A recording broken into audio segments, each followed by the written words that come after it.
Hey guys, welcome to From the Fringe. This is Chris. I know it's been close to 6 months since I've posted a video. I've been very slack. Not just slack, I've been quite busy and there's been a few events, like we had a cyclone not long ago. I've had a lot of shifts at work, which cuts down the free time I have to record these videos, and also on top of that I'm doing renovations, and so that's why I'm just doing a voiceover at the moment, because the place, this room that I'm recording in, is basically just all framing, and so that should be all in order fairly shortly. So I'm hoping to start reposting some fresh material, let's say within a week or two. For now, I've kind of been given a bit of a kick up the bum from YouTube. They sent me an email saying basically they're going to cut me from the what's it called? The YouTube Partner Program, which is the means by which I get ad revenue. So it's not like I was making a lot of money with this channel, because I've got a fairly small audience.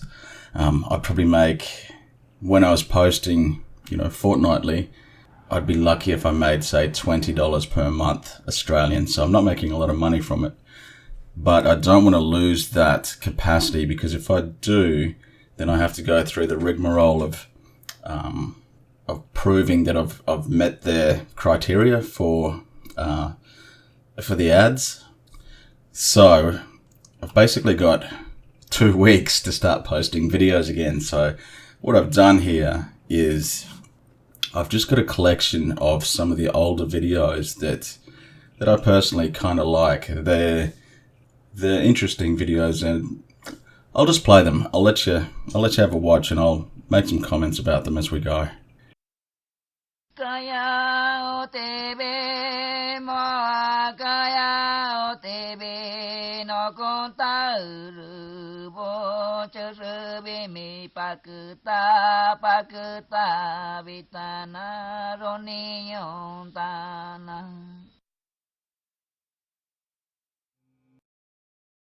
I became aware of my brain. I felt physically that it had become compartmentalized into 4 separate and distinct levels.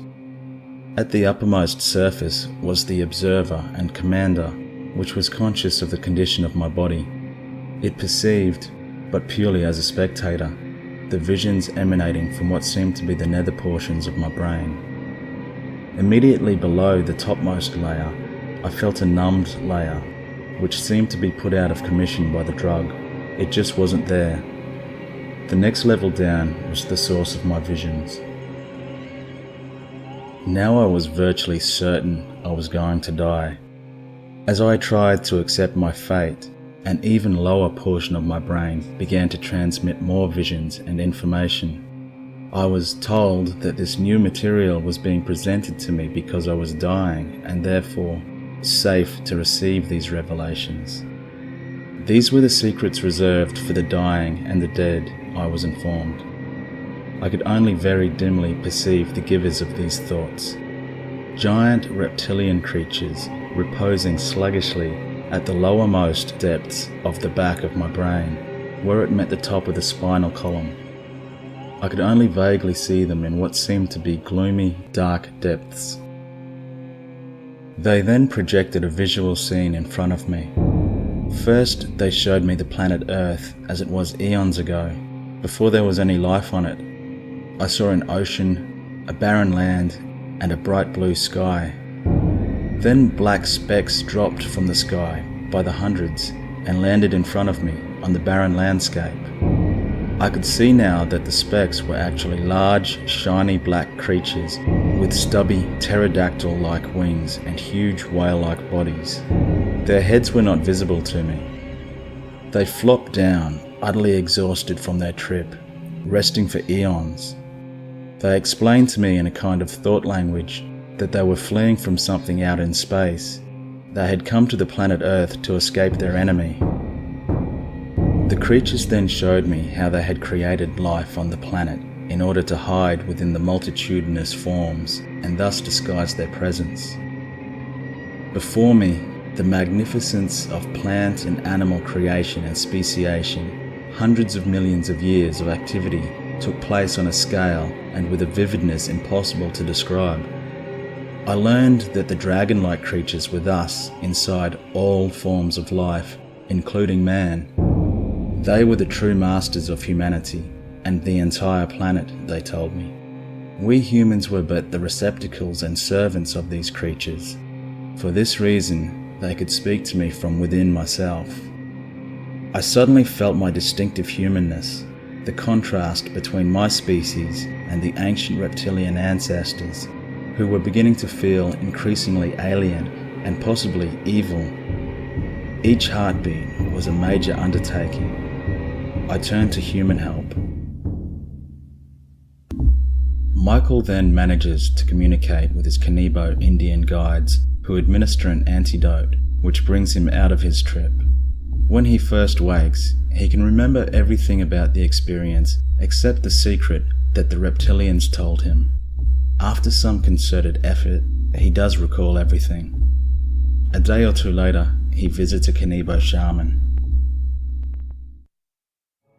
I was now eager to solicit a professional opinion from the most supernaturally knowledgeable of the Indians, a blind shaman who had made many excursions in the spirit world with the aid of the ayahuasca drink. It seemed only proper that a blind shaman should be my guide to the world of darkness. I went to his hut, taking my notebook with me, and described my visions to him segment by segment. At first, I told him only the highlights. Thus, when I came to the dragon-like creatures, I skipped over their arrival from space and only said, there were these giant bat animals, something like great bats, longer than the length of this house, who said that they were the true masters of the world. There is no word for dragon in Kanibo, so giant bat was the closest I could come to describe what I had seen.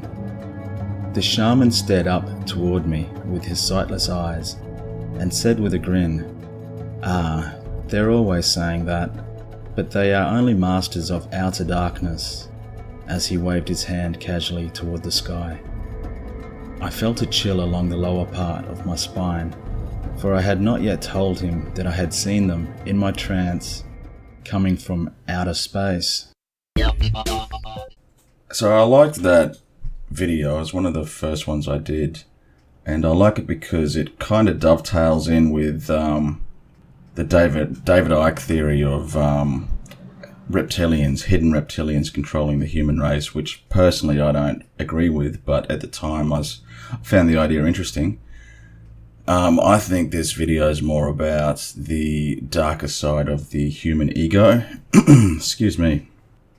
Yeah, so the dark recesses of the human ego that battle within, you know.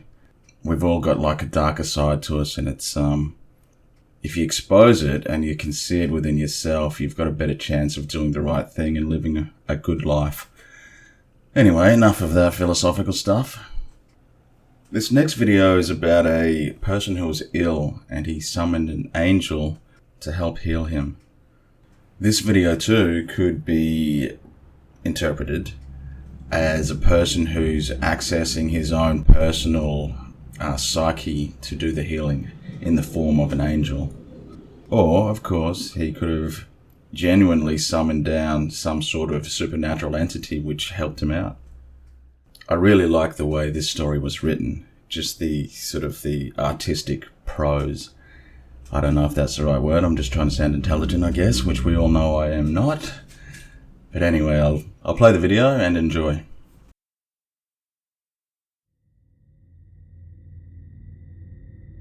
Dear Archangel Raphael, please send your healing green light to every cell in my body and to every part of my being. Your presence is steely and rigid, businesslike and stern, but not unfriendly. Our relationship is formal. I need your help, and you need mine. You are clear as the sky above. I am your ally, not your friend. Do you know the difference? I ponder this, and understand. Many come to me for healing, but few give of themselves. To do what you ask, I will need to give life. Blood for blood, life for life. This is my price. I shudder with fear, but nod in assent. Your meaning is known to me, and what you ask is not unreasonable. The thing is, donating blood will require me to face a very large needle, my one true terror, which will remain in place for quite some time. The very prospect gives me chills. Yet I agree to the terms. You fulfill your end of the deal immediately. As soon as our pact is sealed, the phone rings, and I'm given the good news. There is no explanation how this could be, they say, but congratulations. I'm ashamed to relate that it took me over a week to schedule my donation. I was scared, and I procrastinated. You were pretty patient about it, all told. What a coincidence, though, that the blood drive truck parked right out in front of my office building. What a coincidence when the HR team came through and asked who wanted to donate. I hear you, and you're right, even though you haven't said a word about my tardiness. Down I go then. I hold your sigil in my hand when I sign the donation form. I try not to think about it and focus on other things while the machine takes your due. When I am leaving the truck, they tell me my blood is rare and in high demand. This makes me feel good about myself as I sip my orange juice and eat my cookie. Thank you, Angel of Sunrise. I'm proud to be your ally. Who knew that the Archangel Raphael had a thick Australian twang? I got to admit it sounds a little bit silly having an Australian accent for the Archangel Raphael, but I'm a one-man show here.